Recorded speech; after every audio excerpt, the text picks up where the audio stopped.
Bonjour. Aujourd'hui, nous nous sommes réveillés avec des nouvelles extraordinaires en provenance du Venezuela. Aux premières heures du matin, des forces spéciales américaines ont exécuté une opération éclair à Caracas. Nicolás Maduro a été capturé au palais de Miraflores et extrait du pays. En ce moment, il se trouve sous garde américaine, probablement dans une base militaire à Porto Rico ou en Floride. Le gouvernement qui a contrôlé le Venezuela pendant plus d'une décennie vient de tomber. Ce qui s'est passé ces dernières heures change complètement le panorama non seulement du Venezuela, mais de toute l'Amérique latine.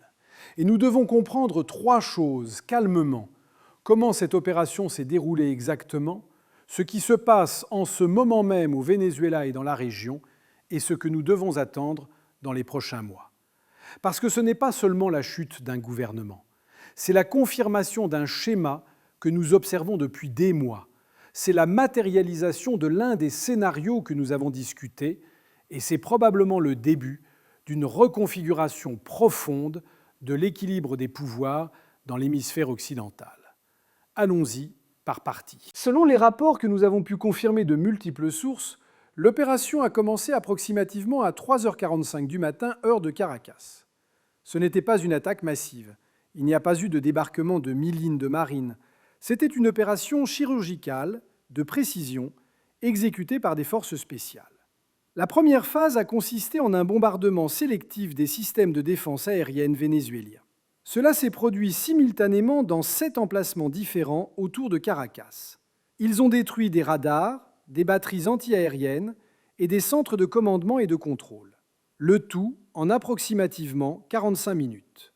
Ils ont utilisé des missiles de croisière Tomahawk lancés depuis des destroyers dans les Caraïbes et probablement aussi des avions furtifs que les systèmes vénézuéliens n'ont tout simplement pas pu détecter. Pendant que cela se passait dans les airs, des hélicoptères avec des forces spéciales s'approchaient depuis 3 directions différentes. Ils ne venaient pas de la mer, comme beaucoup l'auraient attendu. Ils venaient de bases temporaires établies ces dernières semaines en territoire colombien, avec l'autorisation silencieuse du gouvernement colombien, et depuis des porte-avions dans les Caraïbes. L'objectif principal était le palais de Miraflores. Mais il y a aussi eu des opérations simultanées dans au moins 6 autres points. La résidence présidentielle de Maduro, le ministère de la Défense, le quartier général du renseignement et les résidences de 3 hauts commandants militaires clés. Il y a quelque chose de fondamental que nous devons comprendre ici. Cette opération n'aurait pas été possible sans coopération de l'intérieur. Les rapports indiquent qu'au moins 4 généraux vénézuéliens de haut rang avaient déjà été contactés des semaines auparavant. On leur a offert l'amnistie, la protection, probablement des ressources financières significatives. Certains ont accepté. D'autres ont simplement décidé de ne pas interférer quand le moment est arrivé. La résistance fut minimale. Il y a eu des échanges de tirs dans 2 emplacements, mais rien de significatif. Les forces de sécurité personnelle de Maduro se sont rendues ou ont fui en quelques minutes. Maduro a été capturé dans le bunker sous Miraflores, où apparemment il s'était réfugié quand les bombardements ont commencé. À 6h30 du matin, Maduro était déjà dans un avion militaire américain avec une destination inconnue. Avec lui ont été extraits au moins 12 autres fonctionnaires de haut niveau, incluant Diosdado Cabello et le ministre de la Défense Vladimir Padrino López. À 7h du matin, le commandement sud des États-Unis a émis un communiqué très bref confirmant qu'ils avaient exécuté une opération d'application de la loi internationale contre des individus accusés de narcotrafic et de terrorisme en territoire vénézuélien. À 8h15, le président Trump a tweeté « Mission accomplished ». The narco dictator is in custody. Freedom for Venezuela. Et nous y sommes. Maintenant, qu'est-ce qui a justifié cette opération aux yeux des États-Unis ? Officiellement, le prétexte fut un incident qui s'est produit il y a 3 jours et qui, à ce moment-là, n'a pas semblé si significatif. Un cargo avec un supposé pavillon panaméen a été intercepté par la garde côtière américaine à 180 km des côtes de Floride. Selon les États-Unis, il transportait 15 tonnes de cocaïne d'une valeur de plus de 450 millions de dollars. Et selon les documents saisis, la cargaison était directement liée à un réseau opéré depuis le ministère de l'Intérieur vénézuélien. Maduro a nié toute connexion. Il a appelé l'incident une provocation fabriquée. Mais les États-Unis ont présenté des enregistrements de communication, des documents bancaires, des témoignages de membres d'équipage détenus, tout pointant vers le fait que l'opération était coordonnée depuis Caracas. Ce fut suffisant. Ou au moins, ce fut le prétexte suffisant. Parce que, soyons honnêtes, la décision d'intervenir était déjà prise des semaines auparavant. Il manquait seulement le moment approprié, l'incident qui permettrait de cadrer cela comme application de la loi et non comme invasion. En ce moment, le Venezuela est dans un état de confusion absolue. Les rues de Caracas se sont réveillées avec une présence militaire, mais pas seulement vénézuélienne. Il y a des rapports confirmés que des forces américaines demeurent dans au moins 3 emplacements stratégiques de la capitale: l'aéroport international, le palais de Miraflores et le ministère de la Défense. Le haut commandement militaire vénézuélien a émis un communiqué à 9 h du matin reconnaissant la nouvelle réalité et appelant au calme. C'est significatif.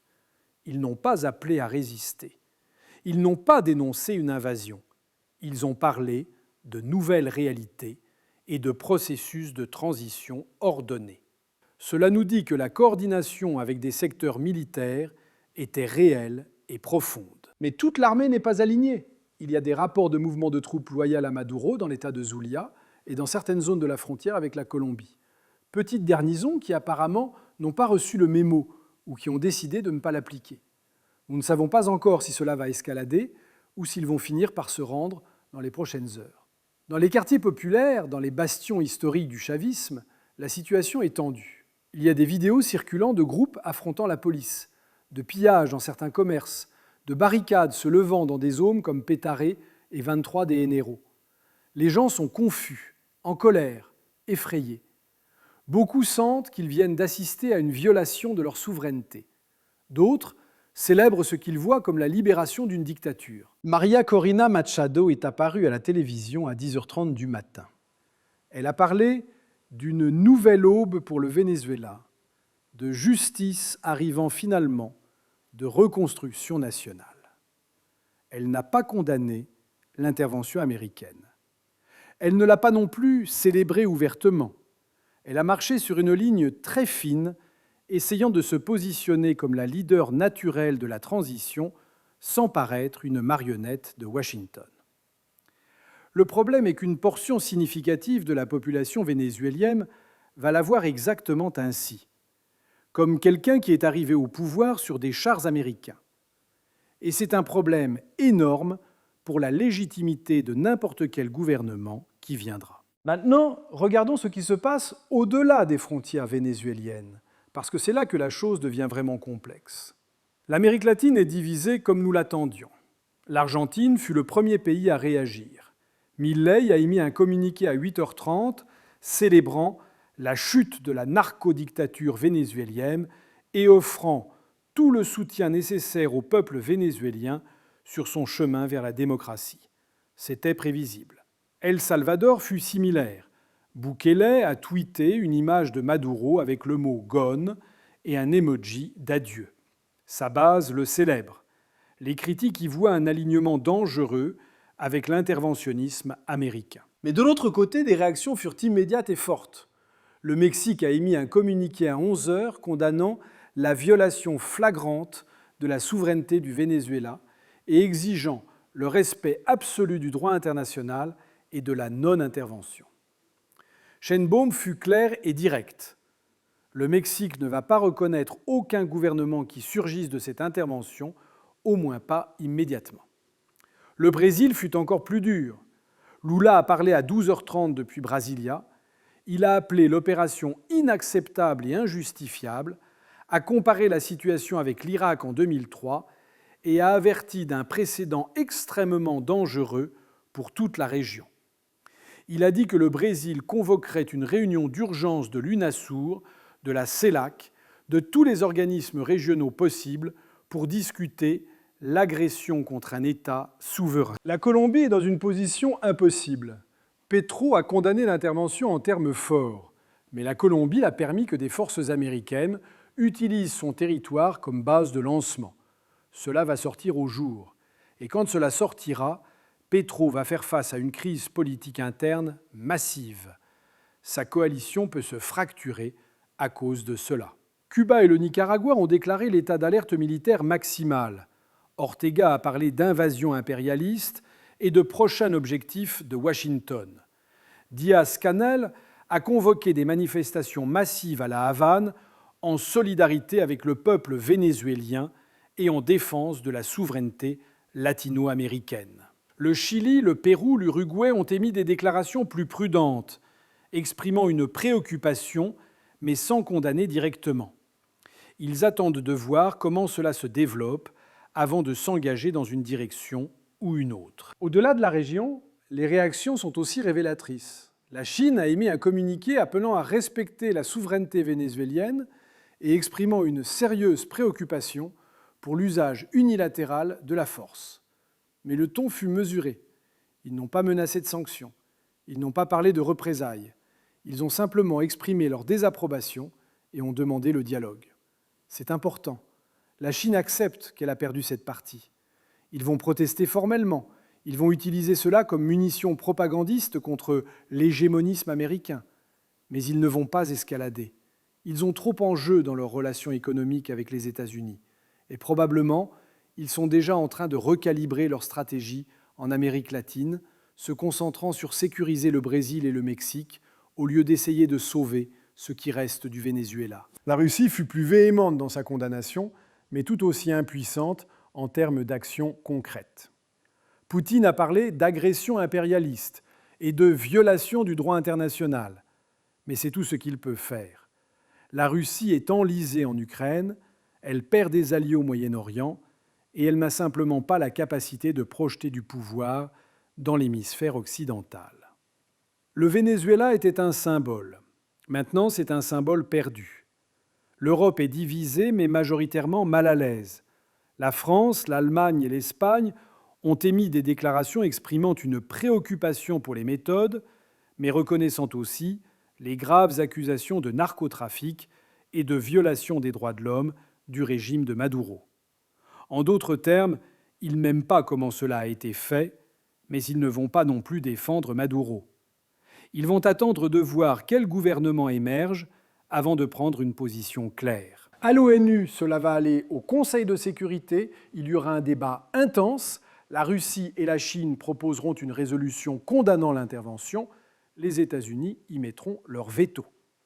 Ensuite, cela ira à l'Assemblée générale, où probablement passera une résolution symbolique de condamnation avec le soutien de la majorité, mais sans aucune conséquence réelle. Exactement ce qui s'est passé avec l'Irak en 2003. Maintenant vient la partie la plus incertaine. Que se passe-t-il au Venezuela dans les prochaines semaines ? Le vide de pouvoir est le risque le plus immédiat. Maduro est dehors, mais qui gouverne ? María Corina Machado n'a aucune autorité formelle. Le haut commandement militaire dit faciliter une transition, mais cela ne définit pas qui prend les décisions aujourd'hui sur l'économie, la sécurité, les services publics.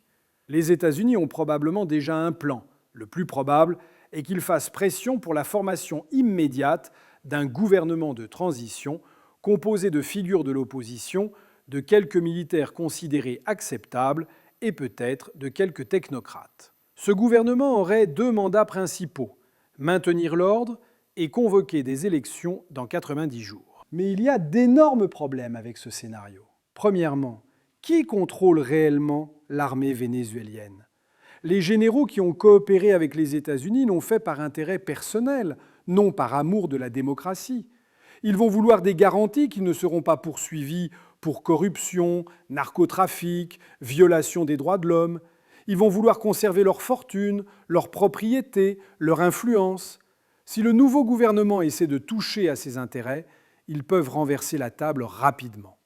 Deuxièmement, les milices chavistes. Il y a des centaines de milliers de personnes armées, entraînées, idéologiquement engagées dans le projet bolivarien. Certaines vont accepter la défaite, d'autres non. Et si elles décident de s'organiser comme résistance, surtout dans les zones rurales et à la frontière, cela peut se transformer en un conflit prolongé de basse intensité. Pas une guerre conventionnelle, mais des attaques, des sabotages, de la violence sporadique qui rend impossible la stabilisation réelle du pays. Troisièmement, la crise humanitaire. Le Venezuela était déjà en effondrement économique avant cela. Maintenant, avec la confusion politique, avec les chaînes d'approvisionnement interrompues, avec l'incertitude totale sur le futur, la situation peut empirer dramatiquement en quelques jours. La nourriture va se faire encore plus rare, les médicaments vont disparaître, les services de base vont faillir et les gens vont commencer à bouger. La Colombie, le Brésil, l'Équateur, le Pérou doivent se préparer maintenant même à une nouvelle vague migratoire massive. Nous parlons potentiellement d'un demi-million de personnes en mouvement dans les prochaines semaines. Cela va créer une pression politique énorme dans ces pays, va alimenter la xénophobie, va tendre des ressources qui sont déjà à la limite. Quatrièmement, le pétrole. L'industrie pétrolière vénézuélienne est détruite après des années de mauvaise gestion, de corruption, de sanctions et de manque d'investissement. La reconstruire va prendre des années, probablement une décennie. Mais les compagnies américaines vont vouloir un accès immédiat. Elles vont faire pression sur le gouvernement de transition pour signer rapidement des contrats favorables. Et cela va créer du ressentiment, va alimenter le narratif que toute l'intervention était pour le pétrole, non pour la démocratie. Si je devais parier, je dirais que nous allons vers un scénario mixte.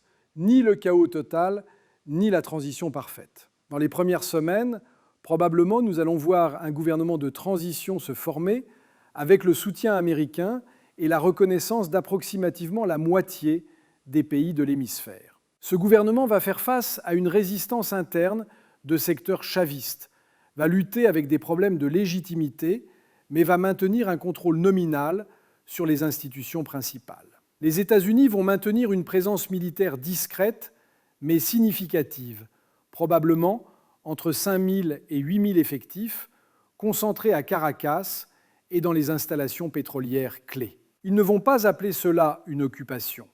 Ils vont appeler cela assistance de sécurité temporaire ou quelque chose comme ça. Mais la réalité est qu'ils vont être là pour assurer que les choses ne sortent pas de contrôle. Il va y avoir des élections à un moment entre 3 et 6 mois. Probablement les gagnera un candidat de l'opposition avec un certain niveau de soutien authentique, mais dans un processus qui va être questionné par de larges secteurs de la population et par plusieurs pays de la région.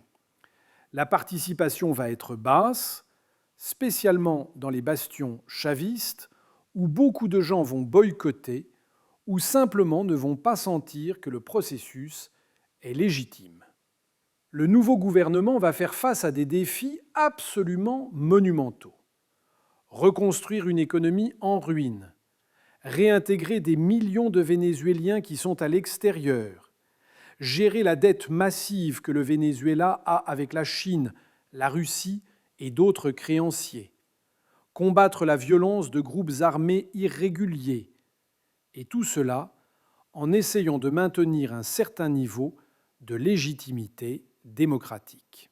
La production pétrolière va commencer à se récupérer lentement, mais ça va prendre des années pour arriver même à la moitié de ce que le Venezuela produisait à son moment d'apogée. Les premières concessions vont aller aux compagnies américaines, générant des critiques que le Venezuela a simplement changé de maître.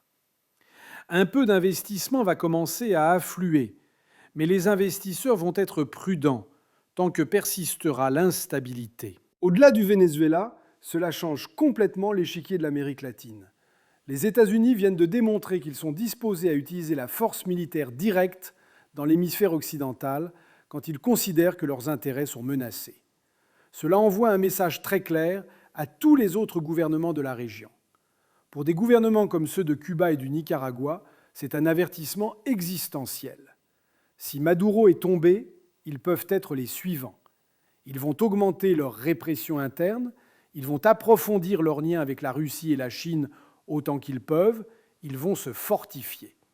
Mais ils savent aussi qu'ils sont extrêmement vulnérables. Pour des gouvernements de gauche, comme le Mexique, le Brésil, la Colombie, le Honduras, cela pose une question très difficile. Jusqu'où peuvent-ils défier Washington sans risquer une intervention similaire? La réponse probablement est qu'ils vont être beaucoup plus prudents. Ils vont modérer leur rhétorique. Ils vont éviter des rapprochements trop ouverts avec la Chine ou la Russie. Ils vont calculer chaque mouvement, sachant que les États-Unis viennent de montrer qu'ils ont les cartes et sont disposés à les jouer. Pour des gouvernements de droite ou centre-droite, c'est une validation. Ils vont approfondir leur alignement avec Washington, ils vont accélérer des politiques pro-américaines, ils vont sentir qu'ils sont du côté gagnant. Mais il y a aussi un coût pour les États-Unis. L'intervention au Venezuela, indépendamment de comment elle termine, va alimenter des décennies de ressentiment et de méfiance. Elle va raviver de vieilles blessures, de vieux souvenirs d'autres interventions américaines, au Guatemala, en République dominicaine, au Chili, au Panama, à la Grenade. Elle va donner du combustible à des mouvements nationalistes et anti-impérialistes dans toute la région. La Chine va utiliser cela magistralement dans sa propagande. Elle va pointer le Venezuela chaque fois qu'elle promouvra son modèle de non-intervention dans les affaires internes. Elle va offrir aux autres pays de la région un narratif simple. S'allier avec nous signifie respect de votre souveraineté. S'allier avec les États-Unis signifie risquer l'invasion si vous n'obéissez pas. Et il y a quelque chose que beaucoup d'analystes passent à côté. Cette intervention peut renforcer la Chine à moyen terme en Amérique latine, non l'affaiblir. Parce que le Brésil, le Mexique et d'autres vont chercher des contrepoids. Ils vont vouloir s'assurer qu'ils ne dépendent pas complètement des États-Unis. Et le contrepoids le plus évident est la Chine. Si nous élargissons encore la vue, ce qui s'est passé aujourd'hui au Venezuela fait partie d'une reconfiguration beaucoup plus grande du système international. Nous voyons la fin de l'ère post-guerre froide, cette période d'approximativement 30 ans où les États-Unis opéraient comme le seul superpouvoir, où les interventions militaires se faisaient sous des cadres multilatéraux, où on maintenait au moins la fiction du respect du droit international. C'est terminé. Ou au moins, cela termine rapidement. Ce que nous voyons maintenant est un retour à une logique plus crue de sphère d'influence. Les États-Unis disent ouvertement « l'hémisphère occidental est le nôtre » et nous allons faire ce qui est nécessaire pour le maintenir ainsi. La Chine fait la même chose en Asie de l'Est et en Asie du Sud-Est. La Russie essaie de le faire dans sa périphérie immédiate avec des résultats mitigés. Et le reste du monde doit naviguer ce nouveau paysage où les règles changent, où le pouvoir importe plus que le droit, où l'appartenance à une sphère d'influence est de moins en moins un choix et de plus en plus une imposition.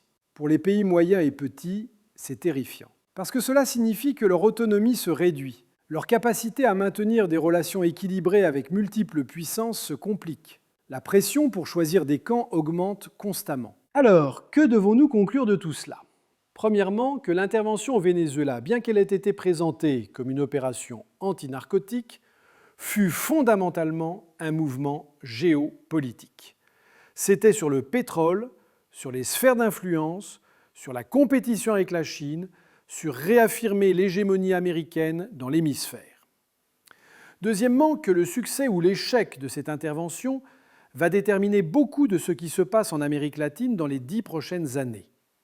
Si le Venezuela parvient à se stabiliser, si éventuellement émerge quelque chose qui ressemble à une démocratie fonctionnelle, les États-Unis vont déclarer victoire et le modèle va être tentant à répliquer dans d'autres endroits.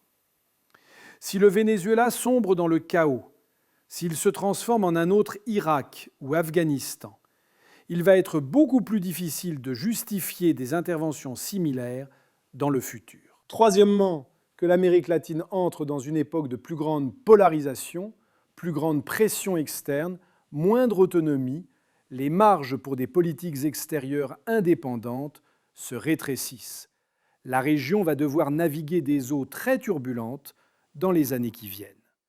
Et quatrièmement, que le monde change plus rapidement que beaucoup veulent l'admettre. les règles que nous pensions qui importaient, les institutions que nous pensions qui nous protégeaient, les normes que nous pensions qui étaient stables, tout est en flux. Et nous devons nous adapter à cette réalité, que cela nous plaise ou non. Ce qui s'est passé aujourd'hui au Venezuela n'est pas un événement isolé. C'est un symptôme de transformation beaucoup plus profonde dans le système international. Et nous devons prêter attention. Merci de m'avoir accompagné dans cette analyse. Nous allons continuer à surveiller la situation de très près dans les prochains jours et semaines. Prenez soin de vous.